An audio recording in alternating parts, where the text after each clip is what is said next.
Welcome to the Deep Dive. We're here to plunge into your sources and really pull out the key insights. And today, our mission is to unpack the whole story of industrialization. And honestly, you might be surprised. The reality, it looks pretty different from the popular image we often have. Just think about those really powerful images, Around the turn of the 20th century, there was that music book cover, Dawn of the Century, from 1900. Oh, yeah, I know the one. With the sort of goddess figure, the angel of progress on a winged wheel flying into the future. Mm-hmm. And all around her you had the symbols, railways, cameras, machines, printing presses, factories, all of it. Or remember the two magicians image from that trade magazine in 1901? Right, that was striking. It puts Aladdin, representing the East and the past with his lamp, right next to this modern Western mechanic. And the mechanic, he's building bridges, ships, towers, huge buildings, all with his modern tools. And these images, they just give such a triumphant view, didn't they? Almost like it was all inevitable. Modernity just rolling in. They really connected industrialization with super fast technology, machines, factories, just pure development. Made it seem like this amazing, quick march forward. And that's exactly the perception we want to dig into today. That's our mission. Looking at these sources you sent, we're going to explore the actual history, first in Britain, then in colonial India. And we'll see, does that simple, triumphant story really hold up? And maybe more importantly, what did it actually mean for people's lives, on the ground? We need to unpack that, show you the deeper, much more complex picture. Okay, so let's start by challenging a big assumption, that industrialization kicks off with the factory, like a sudden big bang of modern production. But you pointed out something fascinating in the sources, that before factories were everywhere in England, there was already this huge industrial system making things for like a global market. How did that work without factories? That's the key point. Historians actually have a term for it now. They call it proto-industrialization. Proto-industrialization. Exactly. Like the stage before the factory system really dominated. We're talking 17th, 18th centuries in Europe. Mm. And what happened was merchants in the towns, they faced a lot of constraints. So they started moving production out into the countryside. Why? What was wrong with the towns? Well, in the towns, you had these really powerful craft guilds and trade guilds. They controlled everything who could produce, the quality, the prices. They often restricted new people from even starting up in the trade. Some guilds even had monopoly rights from the rulers. So if you were a new merchant trying to expand, it was really difficult in the towns. The countryside looked like a better bet. Okay. Less regulation out there. Precisely. And out in the rural areas, you had poor peasants, artisans. They were really eager for work. This was the time when common lands were vanishing the enclosure movement. So cottagers, poor peasants, they needed other ways to make ends meet. Many had tiny plots of land, definitely not enough to live on. So they needed extra income. Exactly.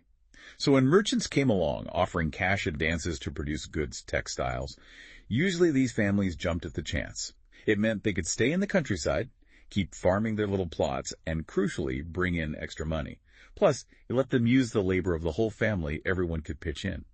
So it sounds like this intricate network, merchants in town managing the money and sales, but the actual making of the stuff happens out in rural homes. Can you walk us through an example? Like, how did it actually flow? Absolutely. Let's take a clothier in England back then.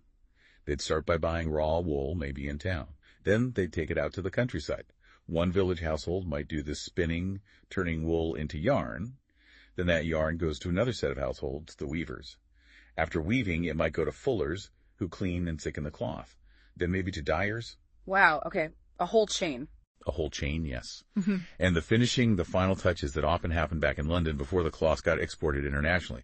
So you could have one single merchant coordinating hundreds of workers, maybe 20, 25 people at each stage, spinning, weaving, fulling, all working from their family farms. Not a factory in sight. It was this massive, dispersed manufacturing system. Right. So factories weren't the starting point for mass production, but okay, when did the first proper factories show up in England, and what kicked things off? Good question.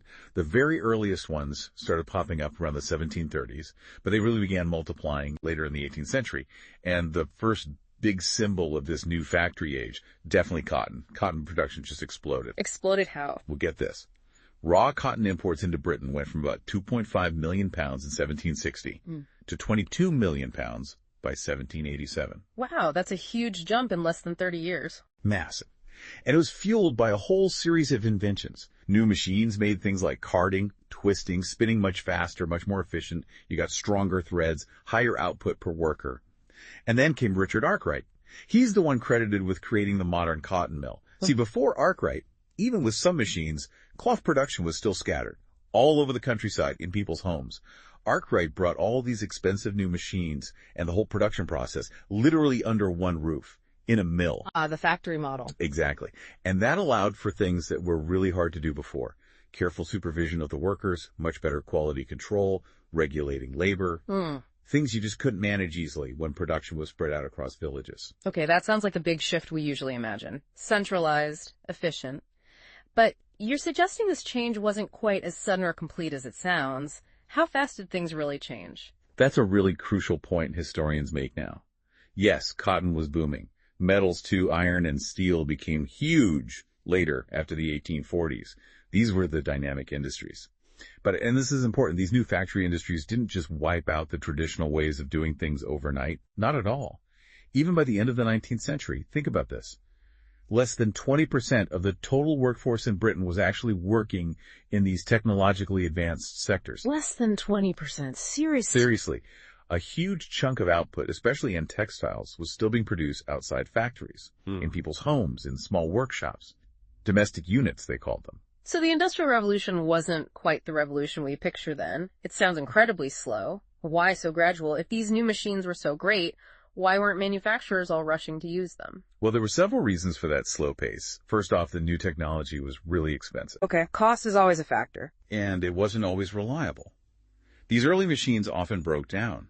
Repairs were difficult and costly, too. Plus, manufacturers often, exaggerated how efficient their new machines were. The real-world benefits weren't always immediately obvious or guaranteed. Right. Like James Watt's steam engine, the improved one. Exactly. Patented in 1781. His business partner, Matthew Boulton, manufactured them. But for years, they hardly sold any. By the start of the 19th century, there were only about 321 steam engines in the whole of England. Mostly in cotton mills, some in wool, mining, canal works.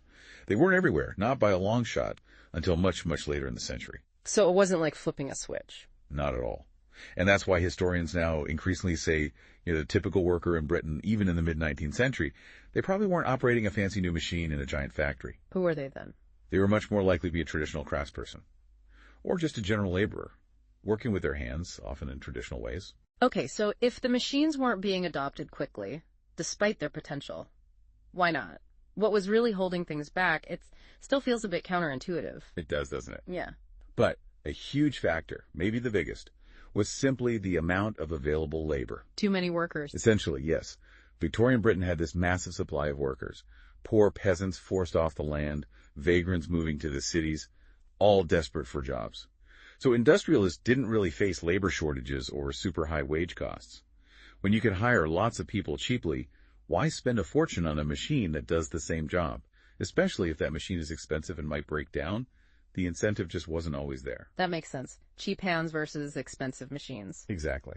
And there were other things keeping hand labor going. Think about seasonal demand. Right. Some industries are busier at certain times. Totally. Like gasworks and breweries, super busy in the cold winter months.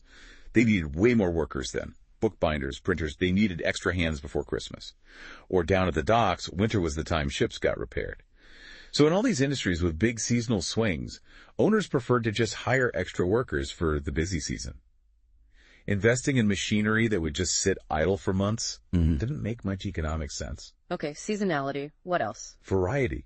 Machines are great at making identical things. Uniform, standardized goods for a mass market. But people don't always want identical things. Precisely. Especially back then. The market often demanded intricate designs, specific shapes, lots of variety. Get this. In mid-19th century Britain, you could find 500 different types of hammers. And 45 kinds of axes. 500 hammers, wow. Yeah, and making all the specific variations. That needed human skill, human hands, not machines. And you also mentioned something about class preference. Yes, that played a role too. The upper classes, the aristocracy, the bourgeoisie, they actually preferred things made by hand. It was a status symbol. Handmade goods were seen as more refined, better finished, individually designed. They symbolized class. Machine-made stuff. That was often seen as, maybe a bit common. Or it was made primarily for export, especially to the colonies, not necessarily for the elite back home. That's fascinating. So it wasn't just about efficiency, taste and status mattered too. Absolutely. Which paints a really different picture from, say, 19th century America. America had chronic labor shortages, right? Yeah. So they were much more interested in mechanization, Yeah. in machines that could replace scarce workers. Britain just didn't have that same pressure. They had plenty of people. And this huge pool of labor, it must have had a massive impact on the workers themselves. Their lives must have been tough. Extremely tough. Yeah. Imagine hearing about possible jobs in a city. Hundreds of people would just start walking, tramping from the countryside, hoping to find work. Just hope. Yeah. And getting a job wasn't easy. It often depended on who you knew, networks of friends, family. If you had a relative or a friend from your village already working in a factory, you stood a much better chance. But many job seekers had no connections. They'd have to wait for weeks, maybe months, sleeping rough under bridges or in these awful night shelters run by charities or the authorities, just hoping something, anything, would turn up. God, that detail really hits home. It's a world away from those shiny dawn-of-the-century pictures. It really is. And this created constant insecurity, what historians call precarity. We talked about seasonal work. Well, that meant long stretches with no job at all for many people. Some might try to go back to the countryside after the busy season ended, maybe find agricultural work, but most were stuck in the cities, desperately looking for odd jobs. And finding those odd jobs was really hard, especially before the mid-19th century. And what about wages? We hear wages went up sometimes. Did that help? Well, yes, wages did rise a bit in the early 19th century. But those numbers can be really misleading about how well workers were actually doing. For one thing, the real value of what they earned often went down. Especially when prices shot up, like during the long Napoleonic Wars. Your wages might stay the same, but they bought less and less food. Right, inflation eats away at it. Exactly. And the most crucial thing wasn't just the daily wage rate, it was the number of days you actually worked. That determined your real income. Think about it. Even a decent daily wage doesn't mean much if you're unemployed half the year. And during economic downturns, like the slump in the 1830s, unemployment levels could be terrifyingly high, anywhere from 35 to 75%, depending on the region. 75% unemployment. That's catastrophic. It was. So given this constant struggle, this fear of losing work, how do you think workers reacted when new machines came along that threatened their jobs? Not well, I imagine. Fear, anger. Exactly. Intense hostility. The fear of unemployment was ever present. So naturally, they were resistant to technology that could replace them. Take the spinning jenny, for example. It dramatically sped up spinning yarn, which meant fewer spinners were needed. When it was introduced in the woolen industry, the women who made their living from hand spinning literally attacked the new machines. They saw them as destroying their livelihood. Wow, direct action. Yes. And this kind of conflict over new technology, it wasn't a one-off. It went on for a long time. It was a direct threat to their survival. But you mentioned things started to change a bit. After the 1840s, more work became available. Yes, that's a crucial turning point. After the 1840s, there was a huge boom in building activity in the cities. What kind of building? Everything. Widening roads, building new railway stations, laying miles and miles of new railway lines, digging tunnels, drainage systems, sewers, embanking rivers, infrastructure, basically. And all this construction created a massive demand for labor, especially in the transport industry. Railways, roads. The number of workers in transport actually doubled in the 1840s, and then it doubled again in the next 30 years. So more jobs started opening up. Okay, that's a slightly broader spot. Now let's pivot the discussion. Let's talk about India, because the story of industrialization there was fundamentally shaped by, well, colonial rule. Yeah. Absolutely. The context is completely different. But interestingly, before the age of machine industries really hit, India was a global powerhouse in textiles. Dominated the market, I read. Totally. Indian silk and cotton goods, especially the finer, high-quality varieties, were famous worldwide. They dominated the international market. And there was this complex trade network supporting it all before the Europeans really took over. Oh, yes. A very vibrant pre-colonial network. You had Armenian and Persian merchants, for instance, taking goods from Punjab overland through Afghanistan, eastern Persia into Central Asia. Huge camel caravans. And then there was the sea trade. Major ports like Surat on the Gujarat coast connected India to the Gulf and the Red Sea ports. On the other side, Masulipatam on the Coromandel coast and Hooghly in Bengal traded extensively with Southeast Asian ports. And Indian merchants were running this? Largely, yes. Indian merchants and bankers were key players. They financed the weavers and artisans, they organized the transport of goods, and they supplied the exporters who dealt with the overseas markets. It was a sophisticated, well-established system. But then you mentioned in the sources around the 1750s, this network starts to fall apart. What happened? Well, the simple answer is European power grew. European trading companies like the British East India Company started gaining more and more influence. First, they secured concessions from local rulers. Then they pushed for monopoly rights, the exclusive right to trade certain goods. Squeezing out the Indian merchants. Exactly. And this had a dramatic effect on the old trading centers. Surat, which was the major port, saw its trade value just plummet from about 16 million rupees in the late 17th century down to only 3 million by the 1740s. Wow. Meanwhile, ports that the Europeans controlled, like Bombay and Calcutta, started to boom. But the trade flowing through them was now increasingly controlled by European companies, carried in European ships. It was a fundamental power shift. And what did this mean for the actual producers, the weavers? Their lives changed dramatically and often for the worse. Once the East India Company, the EIC, consolidated political power, especially after the 1760s, they wanted to expand textile exports from India, but entirely on their own terms. Their goal was to eliminate competitors, both local merchants and other European companies, control costs, and ensure a regular supply of cotton and silk goods. How did they do that? They established more direct control over the weavers. They appointed these paid servants called gumastas. Gumastas. Yes. These were company agents. Their job was to supervise the weavers, collect the finished supplies, and examine the quality of the cloth. Crucially, they started giving weavers loans or advances to produce cloth. Okay, loans sound helpful, maybe. Initially, perhaps, but there was a catch. Once a weaver took a loan, they were legally bound to hand over the cloth they produced only to the gumasta. They were completely prevented from selling their cloth to any other buyer. So it wasn't really a loan, it was a trap. Pretty much. Weavers who might have initially hoped for a steady income soon found themselves in a really miserable situation. They often had little choice but to give up cultivating their small plots of land. They needed all their time, and often the time of their entire family, children and women included, just to focus on weaving to meet the company's demands. And these gumastas, were they fair? Often, no.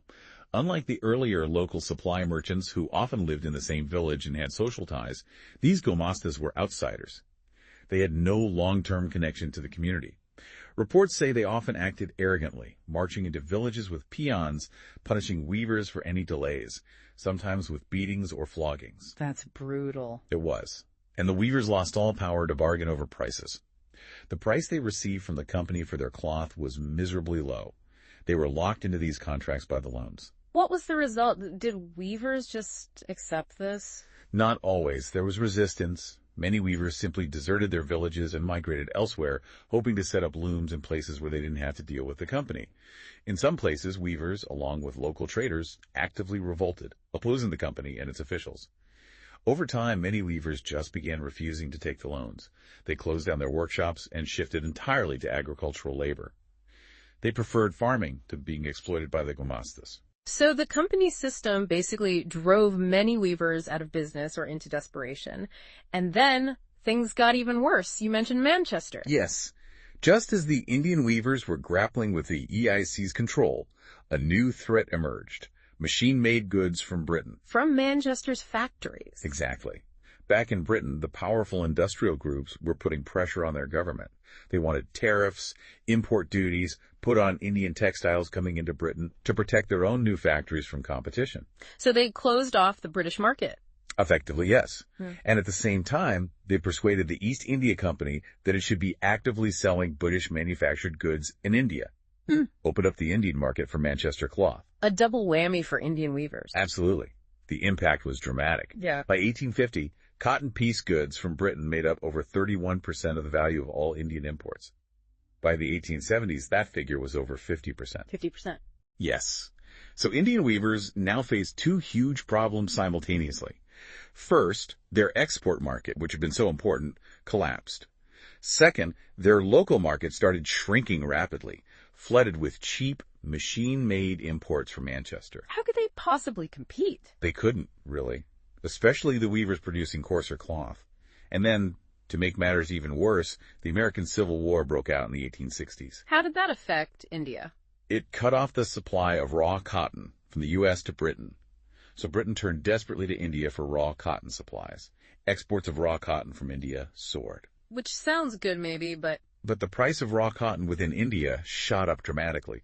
Indian weavers suddenly found it incredibly difficult and expensive to get the raw materials they needed.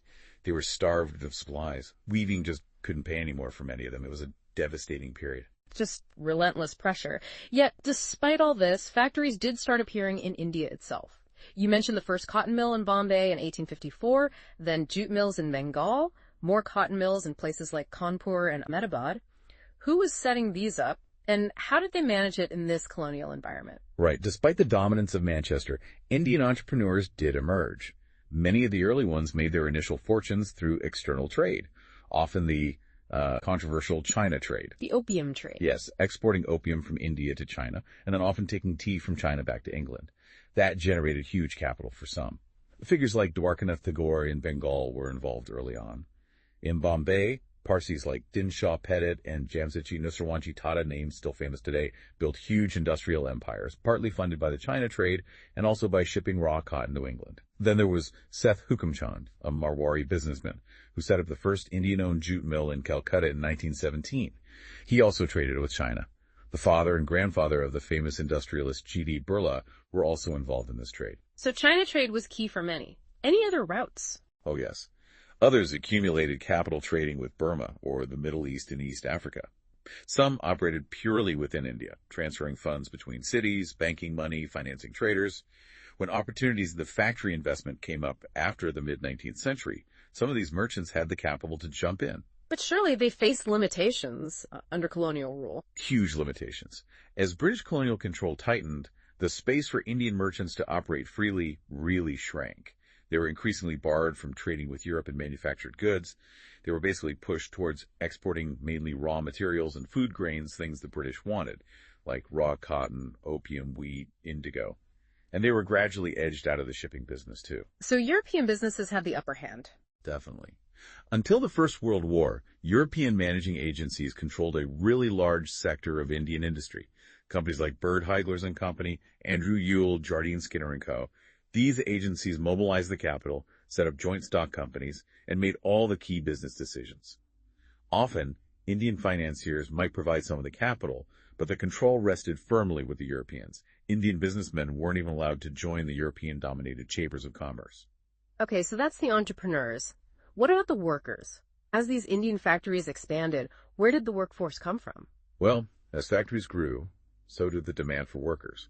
The numbers went up significantly from around 584,000 workers in Indian factories in 1901 to over 2.4 million by 1946. Where did they find all those people? Mostly from the surrounding rural districts. In the Bombay cotton industry, for example, over half the workers in 1911 came from the neighboring district of Ratnagiri. For the mills in Kanpur, most workers came from villages within that district. Often these workers didn't permanently leave their villages. They moved back and forth, returning home for harvests or festivals. So a connection to the village remained. Yes, for many.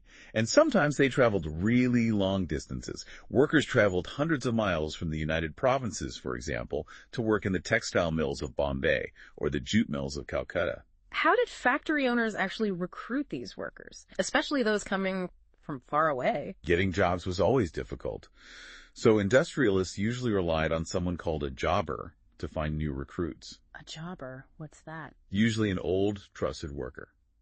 This jobber would be sent back to his village, persuade people to come to the city, promise them jobs, help them settle in, and maybe even lend them money if they were in crisis. So the jobber became quite powerful. Immensely powerful. He had authority, people depended on him, but this power was often abused.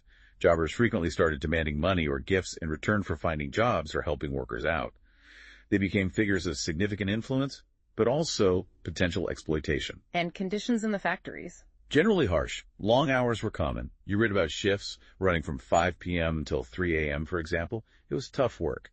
Now, you mentioned India's industrial growth had some peculiarities under colonial rule. What did you mean by that? How is it different? Well, one key difference was the type of industries that dominated. The European managing agencies, remember, they controlled a big chunk. And they were mostly interested in things for the export market. Setting up tea and coffee plantations, investing in mining, indigo production, jute mills, because jute products were mainly exported. Okay, focus on exports. What about Indian businessmen? Indian industrialists, when they started setting up factories, were quite clever. They generally tried to avoid direct competition with goods imported from Manchester. That would have been a losing battle early on. So what did they produce instead? In the early years, especially in cotton, they didn't produce high-quality fabric for clothing. Instead, they mostly produced coarser cotton yarn. Yarn, not finished cloth. Right. And this coarse yarn wasn't really competing with British imports. It was either used by handloom weavers right there in India, or it was exported, mainly to China. So they found a niche that Manchester wasn't dominating. Smart move. But did that change over time? Yes, definitely. Several things happened in the early 20th century that shifted the pattern. First, the Swadeshi movement gained momentum, particularly after 1905. Nationalists urged people to boycott foreign cloth. This created more demand for Indian-made goods and put pressure on the government to offer some protection to local industries. Okay, nationalism plays a role. Second, remember that yarn export to China? That started declining. Why? Because mills were being set up in China and Japan, and they started producing their own yarn, competing with the Indian exports. So Indian industrialists, seeing their yarn export market shrink, had to rethink. They started shifting from spinning yarn to weaving cloth. And Indian cloth production actually doubled between 1900 and 1912. A significant shift. And then came World War I. World War I was a massive turning point. Suddenly, British mills were totally focused on producing for the war effort. Uniforms, boots, tents, all sorts of things. So they couldn't export as much to India. Exactly. Manchester imports into India just collapsed. And suddenly, Indian mills had this huge home market practically handed to them. Not only that, but the colonial government also turned to Indian factories to supply war needs, jute bags, cloth for army uniforms, tents, leather boots, horse saddles, loads of items. So Indian industry boomed during the war. It really did. New factories were set up. Old ones ran multiple shifts. Lots of new workers were employed. Industrial production shot up. And after the war, could Manchester just come back and reclaim the market? It couldn't. Manchester never regained its old dominant position in the Indian market after the war. Indian industrialists had used the war years to consolidate their position. They were able to substitute foreign goods and capture a much larger share of the home market. Local industry grew significantly stronger. That's a fascinating turnaround. But even with this growth, you mentioned that large factories were still only a small part of the overall economy. What about small-scale production? Did it just disappear? Not at all. That's another really interesting part of the story. Even well into the 20th century, after the war, large industries, while growing, employed only a small proportion of the total workforce. Most people were still working in small workshops, in household units, often located, hidden away in alleys and bylanes, almost invisible to the casual observer. And handicrafts, especially handloom weaving. We heard how badly it was hit earlier. Did it survive? It absolutely survived. In fact, incredibly, handloom cloth production actually expanded in the 20th century. It almost trebled between 1900 and 1940. Trebled! How is that possible against factory competition? Partly, it was through adopting new technology themselves. It wasn't just factories that used technology. Like what? The big one was the fly shuttle. It's a mechanical device that speeds up the weaving process enormously, increasing productivity per worker. Weavers started using these in their handlooms. By 1941, over 35% of all handlooms in India had fly shuttles. And in some areas like Travancore, Madras, Mysore, Cochin, Bengal, it was much higher, 70 to 80%. There were other small innovations, too, that helped improve productivity and compete with the mills. So handloom weavers weren't just passive victims, they adapted. Exactly. And certain types of weavers were always in a better position. Those who wove finer fabrics or fabrics with really intricate woven borders like Banarasi or Balukari saris, or weavers making things like the famous lunges of Madras. Why were they safer?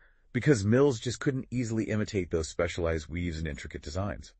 The demand for these finer, more complex handmade textiles remained relatively stable, even amongst better-off buyers, compared to the coarser cloth that mills mass-produced. So even though they probably still lived hard lives. Oh, definitely. Life was still very tough for most weavers. Low runnings, long hours. Their skills and labor remained essential. They weren't just wiped out by the factories. Not at all. They remained a really important part of India's industrial landscape, adapting and surviving alongside the growing factories. Okay, so we have all these products being made, some in factories, some by handlooms, adopting new tech. How did manufacturers actually convince people to buy these new goods, especially the factory-made ones? This brings us to advertising, right? Absolutely. You can't just make stuff, you have to sell it. And advertising became crucial right from the early days of industrialization. It wasn't just about informing people, it was about expanding markets, shaping new consumer desires, creating a whole culture around consumption. How did they do it, especially in a place like India with diverse languages and literacy levels? Well, let's take the Manchester industrialists trying to sell their cloth in India.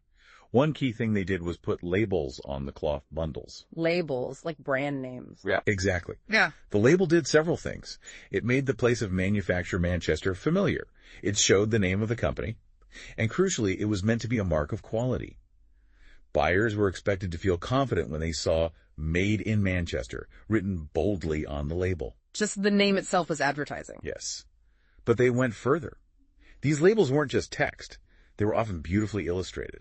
And guess what images they often used?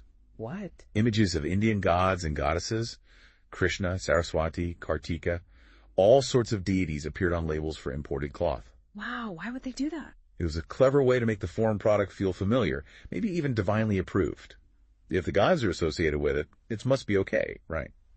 It helped legitimize the product in the eyes of Indian buyers. They also used images of important figures, emperors, nawabs.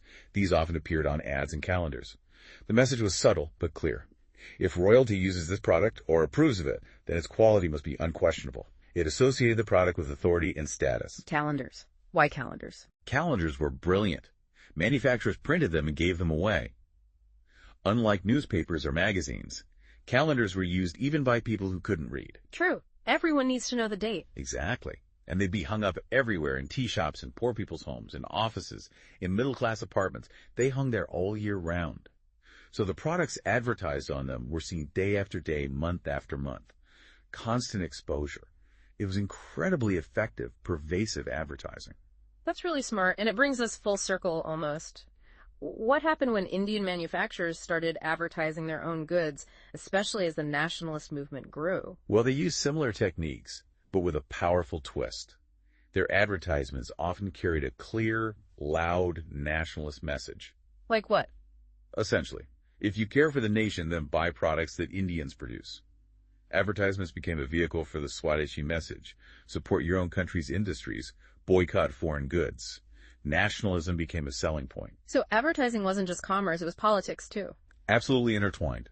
Okay, let's try and wrap this up.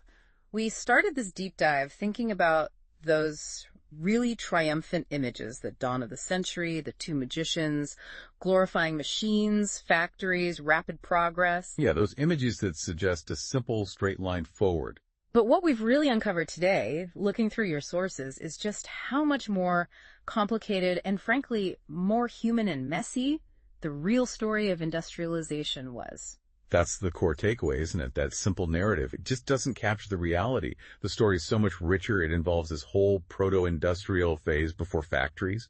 It involves the surprisingly slow adoption of new technology in Britain, the persistence of hand labor for really concrete reasons. And the often brutal reality for the workers caught up in these changes. Exactly. And then in India, the whole process is completely reshaped by the colonial context. The destruction of old networks, the exploitation of weavers, the specific path Indian industry took, the resilience of handicrafts. And even how something as everyday as an advertisement label or a calendar played a role in shaping markets and minds. Right.